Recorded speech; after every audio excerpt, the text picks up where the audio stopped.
Hacia 1810, en Europa se juegan juegos cruciales. El emperador francés Napoleón Bonaparte había alcanzado su máximo poderío, que había obtenido hasta entonces. En el año anterior, justamente este emperador, Napoleón, había desbaratado en Francia una alianza en su contra, que esta había sido realizada por el Imperio de Austria y el Reino Unido. En una movida había desplazado en ese momento al rey español Fernando VII y le había quitado su corona. En la próxima movida ocupa toda España. Mientras tanto, en otro tablero influido por estos entonces, nuevos jugadores entran en juego.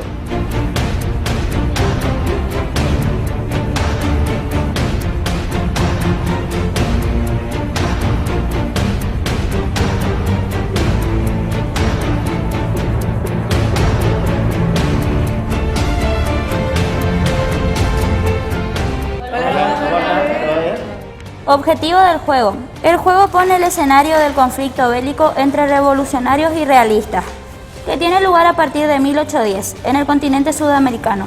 Dividido en 29 provincias, para empezar, se reparten las 29 provincias entre los jugadores que deberán ocupar sus dominios con fichas, ejércitos o barcos. Los jugadores pueden competir en forma individual o en equipo. Cada pieza representa 500 hombres.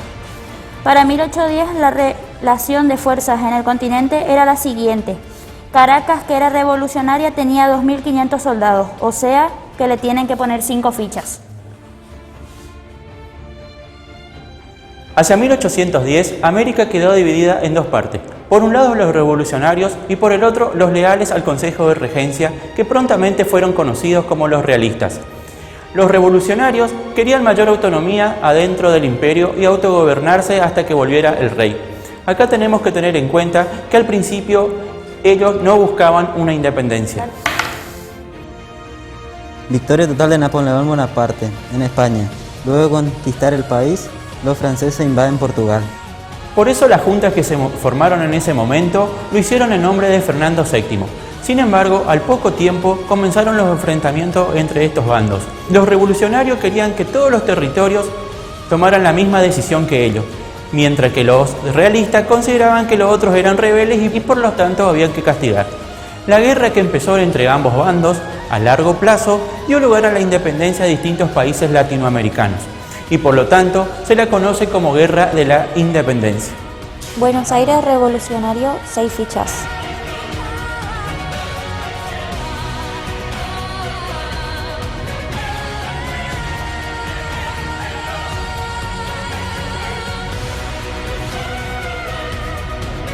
Chile revolucionario, 2 fichas.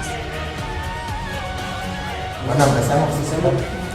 Vamos a tirar de quién empieza. Al principio fue una guerra civil americana peleada por residentes y con recursos locales. España no podía intervenir porque estaba ocupada justamente peleando contra Francia.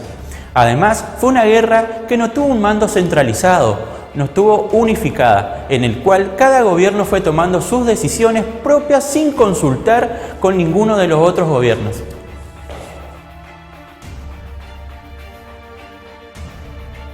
Al final de 1810, los revolucionarios quedaron bien parados. Controlaban regiones fundamentales en Nueva Granada y en Venezuela. Y en el Río de la Plata tuvieron avances territoriales muy importantes. La Junta de Buenos Aires contaba con una milicia poderosa a la que envió hacia el norte para hacerse obedecer por el resto del virreinato y para asegurar el control de la ciudad de Potosí, cuya mina de plata era el principal recurso económico de Sudamérica. El ejército porteño obligó a Córdoba a plegarse a la revolución y siguió hacia el norte. Allí logró su primera victoria en la batalla de Suipacha, gracias a la cual se apoderó de Potosí y gran parte del Alto Perú. Banda Oriental. Cambia de bando los portugueses de Brasil. Invaden la banda oriental. Pierde 2 fichas. Ganamos nosotros. Al comenzar 1811, las zonas rurales de la banda oriental se levantaron en armas a favor de la revolución y obligaron a realistas a protegerse en Montevideo. Después le pusieron sitio a la ciudad junto con tropas que llegaron desde Buenos Aires. Cuando parecía que iban a tomarla, intervinieron los portugueses que estaban en Brasil, que invadieron la banda oriental con un ejército a favor de los realistas. A este avance de un enemigo tradicional, Montevideo y Buenos Aires decidieron hacer un armisticio, un cese al fuego, que obligó justamente a los portugueses a retirarse. En 1811, la situación comenzó a ser difícil para los revolucionarios. Los rioplatenses intentaron apoderarse del Paraguay, pero no tuvieron éxito, y además sufrieron un duro revés en el Alto Perú en la batalla de Huaqui. En Venezuela obtuvieron varias victorias, pero ninguna ventaja decisiva. La guerra empezó a hacerse larga y complicada.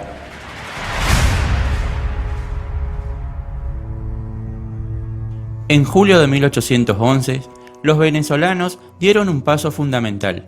Fueron el primer territorio hispanoamericano en declarar su independencia y sancionar una constitución. Su principal líder era un antiguo promotor de la independencia, Francisco de Miranda. Uno de sus lugartenientes, proveniente de una rica familia de Caracas, empezó a destacarse pronto. Se llamaba Simón Bolívar. Terremoto en Caracas. Pierden 3 piezas.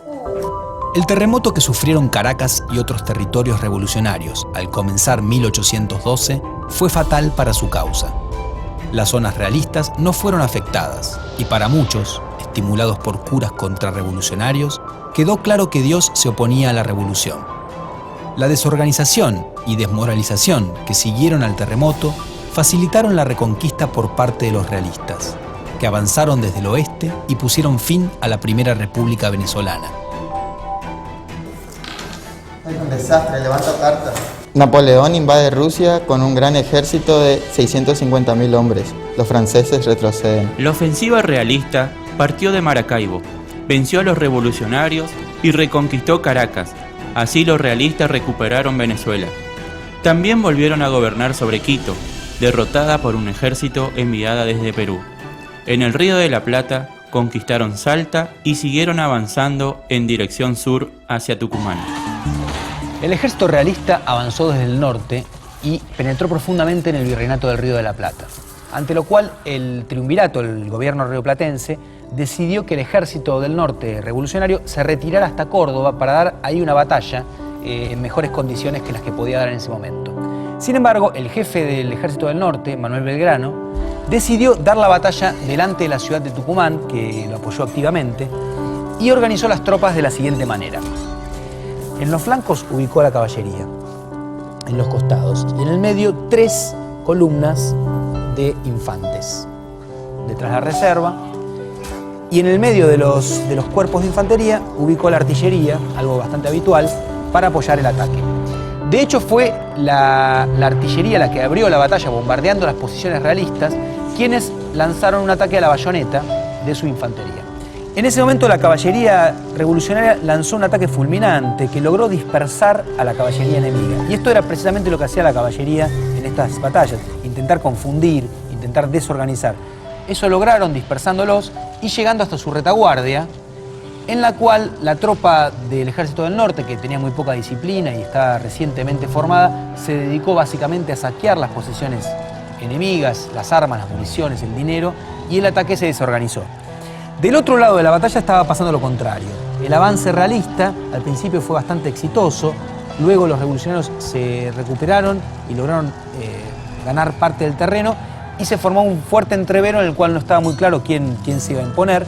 Y en ese momento un gran viento trajo a miles de langostas que cayeron sobre los soldados y empezaron a golpear sus cuerpos al punto que muchos creyeron que les pegaban balazos y en realidad eran langostas, generando por supuesto una gran confusión y ninguno de los jefes tenía muy claro qué es lo que estaba ocurriendo. En un momento dado los generales, Manuel Belgrano y Pío Tristán, el general realista, decidieron que sus ejércitos se replegaran para poder resorganizarlos.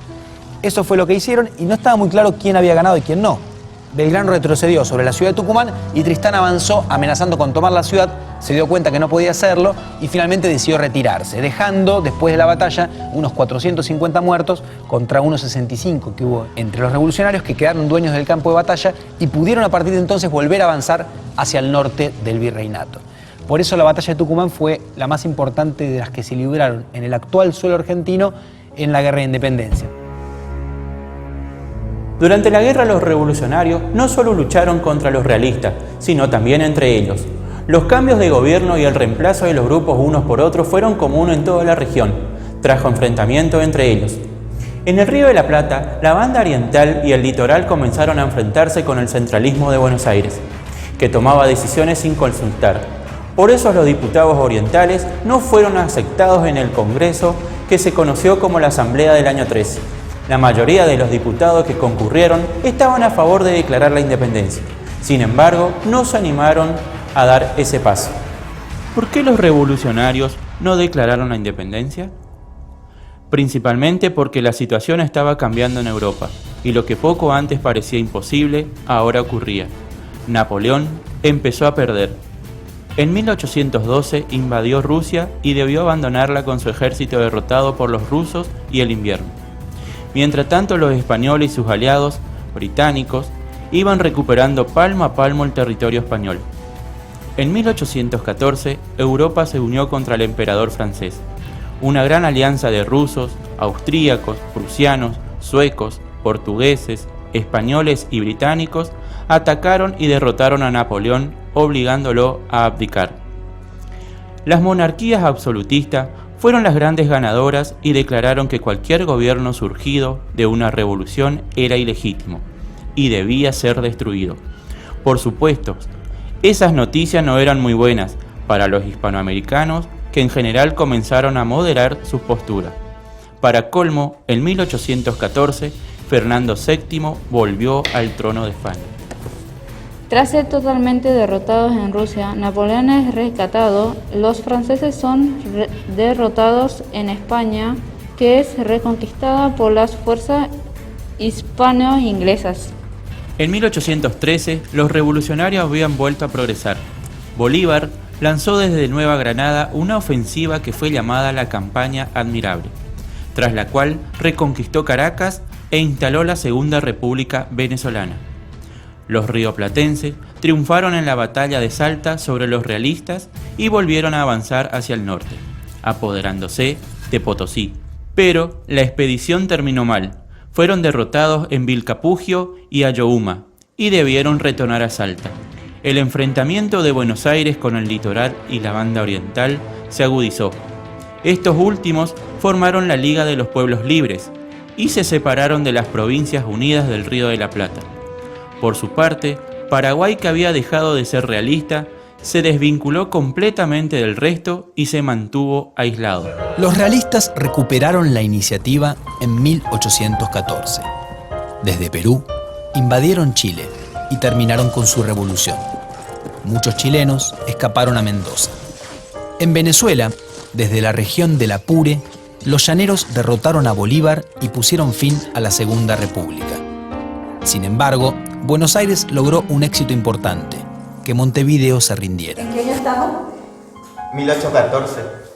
Napoleón es vencido y debe abdicar, los aliados son vencidos en París e instalan a un Borbón en el trono. Bueno, tiempo en el aire. Le decimos lo que planeamos. Pensamos sacar 3 fichas de Lima y vamos a poner 3 barcos. Así que prepárense porque vinimos con todo. Vamos con los 3 barcos a atacar Santiago de Chile. Vamos. Una flota de barcos españoles con 10.000 hombres embarca en un puerto atlántico realista. Suma 20 piezas. Esa expedición fue pensada originalmente para ser enviada al Río de la Plata, pero como los revolucionarios conquistaron Montevideo, dejaron a los realistas sin una base en la región. Por eso se decidió mandar el ataque contra Venezuela. Fue la primera intervención directa española en la Guerra de la Independencia. Como la guerra con Napoleón había terminado, Fernando VII contaba con veteranos de ese conflicto para intentar recuperar sus dominios. El gran ejército realista recuperó los territorios venezolanos que todavía seguían en poder de los revolucionarios. Luego lanzó una ofensiva contra Nueva Granada. Se apoderó de Cartagena y del resto de las regiones revolucionarias. La última en caer fue Bogotá. Cuando los realistas entraron en ella, el norte de América del Sur volvió a quedar en sus manos. Simón Bolívar logró escapar. A fines de 1815, la situación de los revolucionarios era desesperada. Venezuela y Nueva Granada fueron reconquistadas por realistas, que también aplastaron a los insurgentes de México. donde habían existido movimientos revolucionarios desde 1810. Solo el Río de la Plata seguía en pie, amenazado desde Chile y el Alto Perú. Un nuevo intento de los revolucionarios de avanzar hacia el norte había concluido en un desastre. La batalla de Sipe-Sipe, en la cual su ejército sufrió graves pérdidas. La situación interna era difícil. El interior estaba cansado del centralismo porteño. La banda oriental y el litoral seguían separados del resto y en 1815 integraron temporariamente a Córdoba a su sistema. Además, la economía estaba en crisis por el esfuerzo de la guerra y la pérdida de Potosí. La situación internacional era preocupante. Austria, Rusia y Prusia habían formado la Santa Alianza para defender al absolutismo y apoyaban a Fernando VII en la búsqueda de recuperar su imperio. Inglaterra, unida a la Santa Alianza, no protegía en ese momento a los revolucionarios hispanoamericanos. La represión de los realistas en los lugares conquistados como Bogotá, Caracas y Santiago de Chile fue muy dura y no auguraba nada bueno a los revolucionarios, si el Río de la Plata corría la misma suerte. En medio de esa gran emergencia, las Provincias Unidas decidieron convocar a un nuevo congreso, que se reunió en Tucumán para decidir qué hacer. Chicos, estamos en 1816. Rusia y Austria procuran crear un cuerpo militar europeo para luchar contra cualquier foco revolucionario. En México triunfan los realistas y fusilan al insurgente Morelos. Casi no quedan fuerzas rebeldes. ¿Y ahora qué hacemos? El Congreso se reunió en marzo de 1816 en medio de un fuerte sentimiento en contra de Buenos Aires, entre las élites del interior. Por eso el lugar de reunión fue en Tucumán, para limar las asperezas. Los diputados porteños, sin embargo, fueron estableciendo los lazos con el resto y logrando que se mantuviera un sistema centralista con capital en Buenos Aires. Y también consiguieron que el Congreso eligiera como nuevo director supremo al porteño Juan Martín de Porredón. La mayoría de los congresales tenían posiciones políticas mucho más conservadoras que los que habían dirigido la revolución marplatense. Sin embargo, dieron el paso que antes no se había dado, declarar la independencia. El general José de San Martín presionó para que se apurara la decisión porque necesitaba para llevar a cabo su plan.